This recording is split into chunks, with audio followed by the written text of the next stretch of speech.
Praise the Lord. இந்த August மாதத்தில் 29ஆம் தேதி ஆகிய இந்த வெள்ளிக்கிழமையின் காலை வேளையில் தேவ சமூகத்தில் வந்திருக்கிற ஒவ்வொருவரையும் கர்த்தர் தாமே ஆசீர்வதிப்பாராக. இந்த நாளிலும் நம்ம தியானிக்கிற தேவனுடைய வார்த்தை நம்முடைய பரிசுத்த வேதாகமத்தில் 2 சாமுவேல் 9ஆம் அதிகாரம் 7வது வசனம்.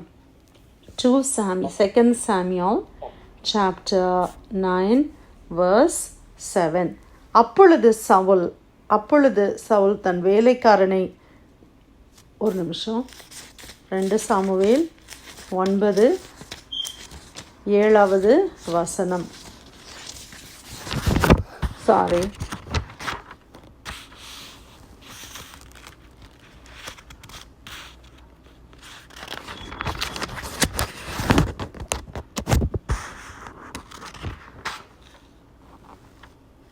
தாவீது அவனை பார்த்து, நீ பயப்படாதே, உன் தகப்பனாகிய யோனத்தான் நிமித்தம் நான் நிச்சயமாய் உனக்கு தயவு செய்து உன் தகப்பனாகிய சவுலின் நிலங்களை எல்லாம் உனக்கு திரும்பி கொடுப்பேன். நீ என் பந்தியில் நித்தம் அப்பம் புசிப்பாய் என்றான். அல்லேலூயா. கர்த்தருடைய அருமையான இந்த வார்த்தைக்காக இந்த காலை வேளையில் நம்ம தேவனை ஸ்தோத்திரிக்கலாமா? நமக்கெல்லாம் தெரியும் இந்த சம்பவம். தாவீதினுடைய ரொம்ப உயிருக்குறாய் நேசிக்கிற ஒரு நண்பனாக யோனத்தான் காணப்பட்டார். அந்த யோனத்தானுடைய மகனாகிய மேவி போசத்தை குறித்து ஆண்டவர் தாவீது இதை சொல்லுகிறார். தாவீது அந்த அவன் என்று சொல்லுகிற இடத்துல மேவி போசத்தை நம்ம எழுதிக்கலாம். தாவீது மேவி போசத்தை பார்த்து, நீ பயப்படாதே, உன் தகப்பனாகிய யோனத்தான் நிமித்தம் நான் நிச்சயமாய் உனக்கு தயவு செய்து உன் தகப்பனாகிய சவுலின் நிலங்களை எல்லாம் உனக்கு திரும்பி கொடுப்பேன். நீ என் பந்தியில் நித்தம் அப்பம் புசிப்பாய். அல்லேலூயா. நமக்கு தெரியும் சவுலினுடைய ராஜ்யம் அழிந்து போனது. சவுல் பயங்கரமான ஒரு மரணத்துக்கு உட்பட்டு அவனை ஆண்டவர் அழித்து போட்டார். அதற்கு பிறகு அவனுடைய குமாரர்கள், அவனுடைய பேரன் பிள்ளைகள் எல்லாரும் அழிக்கப்பட்டாங்க. அப்போ தாவீது இப்போ ராஜாவாக மாறிவிட்டார். எப்போவுமே ஒரு புது ராஜா வரும் பொழுது அந்த பழைய ராஜாவினுடைய எந்த சில்ட்ரனோ கிராண்ட் சில்ட்ரனோ யாரையுமே அவங்க விட்டு வைக்க மாட்டார்கள். அவங்களெல்லாம் என்ன செய்திருவாங்க? கொலை செய்வாங்க. அது வழக்கம். அதுதான் அந்த பழக்கம். ஏன் அப்படின்னா, அவர்களில் யாராவது ஒருத்தர் தப்பிட்டா கூட அவங்க என்ன செய்ய முடியும்? ராஜ்யத்தை அவர்கள் அபகரித்து கொள்ளக்கூடும். ஏன்னா அவங்க தான் லீகலாக அந்த ராஜ்யத்துக்கு வாரிசாய் வருகிறவர்கள். அவங்க தான் அடுத்த ராஜாவாக வருகிறவர்கள். அதனால் அந்த புதிய ராஜாவாக வர்றவங்க அதில் ரொம்ப கவனமாக இருப்பாங்க. எல்லாரையும் அழித்து விட வேண்டும் என்பதில் தான் அவங்களுடைய முழு நோக்கமும் காணப்படும். ஆனால் பாருங்கள் பிரியமானவர்களே, இங்கே தாவீது அப்படி செய்யலை. அவர் இந்த அதிகாரத்தில் முதல் வசனத்தை வாசிக்கிறேன். யோனத்தான் நிமித்தம் என்னால் தயவு பெறத்தக்கவன் எவனாவது சவுலின் வீட்டாரில் இன்னும் மீதியாய் இருக்கிறான் உண்டா என்று தாவீது கேட்டார். அவர் கேட்குறாரு, சவுலனுடைய குடும்பத்தில் மீதியாக யாராவது இருக்கிறாங்களா? எல்லாரும் அழிக்கப்பட்டு போயிட்டாங்களா? யாராவது இருக்கிறாங்களா? நான் யோனத்தான் நிமித்தம் தயவு செய்யத்தக்கவன் யாராவது இருக்கிறாங்களான்னு கேட்குறாரு. யார் நிமித்தம்? யோனத்தான் நிமித்தம். ஏன்னா யோனத்தானும் தாவீதும் ஒரு உடன்படிக்கை பண்ணினார்கள்.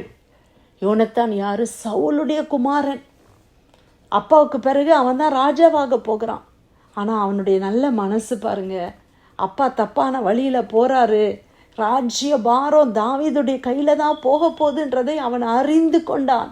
அவன் தரிசனம் நிறைந்தவனாய் காணப்படுகிறான். அவனுக்கு நல்லா தெரியுது தாவீதுக்கு தான் ராஜ்யபாரம் போகுது. அதுதான் தேவ சித்தம்.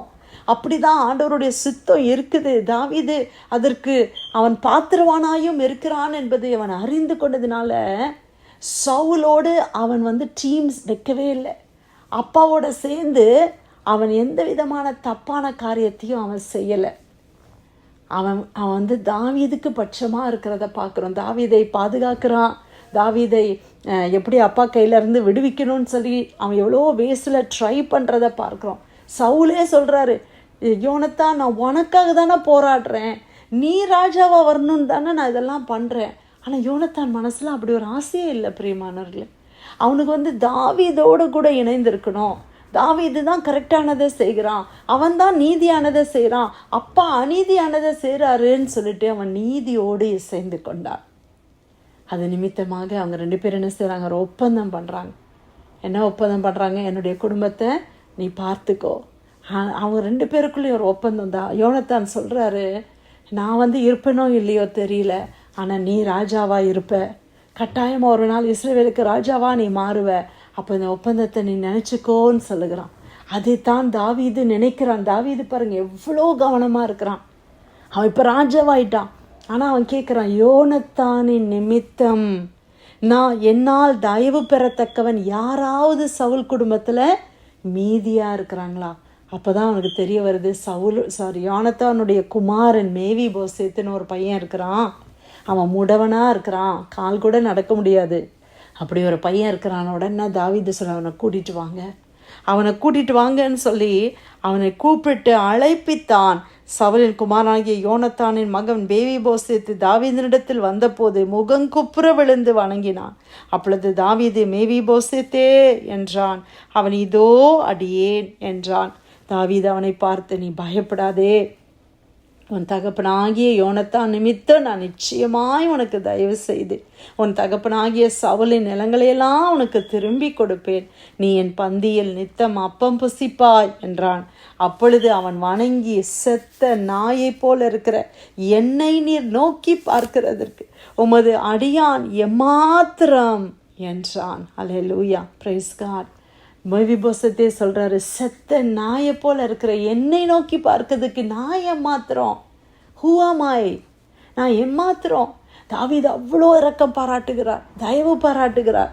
சவுலுடைய அவருடைய எல்லா ப்ராப்பர்ட்டியும் திரும்பி கொடுக்குறார். ராஜ்ய பாரத்தினுடைய ப்ராப்பர்ட்டி எவ்வளோ இருக்கும் பாருங்க. அந்த நிலங்களெல்லாம், மேவிபோசேத்தே இதெல்லாம் உனக்குரியது, இதெல்லாம் நான் தொடமாட்டேன், இதெல்லாம் உனக்கு தான், நீ வச்சுக்கோ. நீ என்னுடைய டேபிளில் இருந்து என் சொந்த மகனை மாதிரி நீ என்னோட சேர்ந்து சாப்பிடணும். அவன் வீட்லேயே, அவன் அரண்மனையில் அவனை வச்சுக்கிட்டானா. எவ்வளோ ஆச்சரியம் இல்லை? தாவீது செய்த இந்த காரியத்தை நம்மளால் புரிஞ்சு கொள்ள முடியல. ஆனால் இதனுடைய ஆழமான ரகசியம் என்ன தெரியுமா பிரியமானவர்களை? மேவிபோசேத்தை போல ஒரு செத்த நாயை போல இருந்த நம்மை தேவன் தம்முடைய பந்தியில் அமர வைத்திருக்கிறதுக்கு ஒரே காரணம் என்ன தெரியுமா? நீங்களும் நானும் பெரிய பரிசுத்தவான்லாம் கிடையாது, இயேசு கிறிஸ்துவின் நிமித்தம். ஹல்லேலூயா. அன்னைக்கு தாவீது சொன்னாரு, யோனத்தான் நிமித்தம் உனக்கு தயவு செய்கிறேன், யோனத்தான் நிமித்தம் உனக்கு இறங்குகிறேன். இன்னைக்கு பிதாவாகிய தேவன் அதைத்தான் சொல்லுகிறார், என் குமாரனாகிய இயேசு கிறிஸ்துவின் நிமித்தம் உனக்கு இறங்குகிறேன், என் குமாரனாகிய இயேசு கிறிஸ்துவின் நிமித்தம் உனக்கு நான் தயவு செய்வேன். இன்னைக்கு நம்ம எல்லாம் சரிசமமாக பிதாவோடைய சமூகத்தில் நம்ம இருக்கிறோம், அப்பான்னு கூப்பிடுகிறோம். இதெல்லாம் இந்த பாக்கியம் எப்படி கிடைச்சிது? பாவத்தில் மரித்து போய் செத்தவர்களாக இருந்த நம்ம இயேசுவின் ரத்தம் உயிர்ப்பித்தது அல்லவா? அது நிமித்தமாக கிடைத்த ஒரு பெரிய பாக்கியம்தான் இந்த மீட்பு, இந்த ரட்சிப்பு, இந்த சால்வேஷன் அப்படின்றது. அது விலை மதிக்க முடியாத ஒன்று. இன்னைக்கு உலகத்தில் நிறையத்துக்கு விலை போட்டிருக்கிறாங்கல்ல.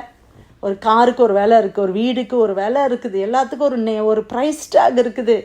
ஆனால் சால்வேஷனுக்கு மட்டும் ப்ரைஸ் டேக் இல்லை. ஏன் தெரியுமா? அது இயேசு அவருடைய இரத்தத்தை கொண்டு சம்பாதித்தது. அது விலைக்கு வாங்க முடியாது. அது தேவன் இலவசமாய் கொடுப்பது. தேவன் நம்ம மேலே வைத்த தயவு, தேவன் நம்ம மேலே வைத்திருக்கிற கிருபை, அது இலவசமாய் கிறிஸ்துவின் நிமித்தம் நாம் பெற்றுக்கொண்டவைகள். என்னுடைய நற்கிரியைகள் அல்ல, என்னுடைய தாளந்துகளால் அல்ல. ஆண்டவர் அவருடைய குமாரன் நிமித்தம் எனக்கு இதை கொடுத்திருக்கிறார். Through Christ. ஆண்டவர் என்னை ஏற்றுக்கொண்டதுக்கு நிமித்தம் நான் இல்லை, ஜீசஸ். அல்லேலூயா. இயேசுவின் நிமித்தம் நான் ஏற்றுக்கொள்ளப்பட்டிருக்கிறேன். செத்த நாயை போல இருந்த நம்ம மேலே தேவன் வைத்த கிருபை எத்தனை அதிகம். அல்லேலூயா. நம்முடைய தேவைகளெல்லாம் சந்தித்து, நம்மளுக்கு உரியதெல்லாம் கொடுத்து, நம்ம எண்ணுகிறதற்கும் வேண்டிக் கொள்கிறதற்கும் அதிகமாய் கொடுத்து, நம்மளுடைய பந்தியிலே அமர வைத்து, அனுதினமும் நம்மளோடு ஆண்டவர் போஜனம் பண்ணுகிறது எத்தனை பெரிய கிருபை. அதை கிறிஸ்துவின் மூலமாய் நாம் பெற்றுக்கொண்டதற்காய் நம்ம அப்படியே கர்த்தரை ஸ்தோத்திரிக்கலாமா? 2 சாமுவேல் 9ஆம் அதிகாரம் 7வது வசனம்.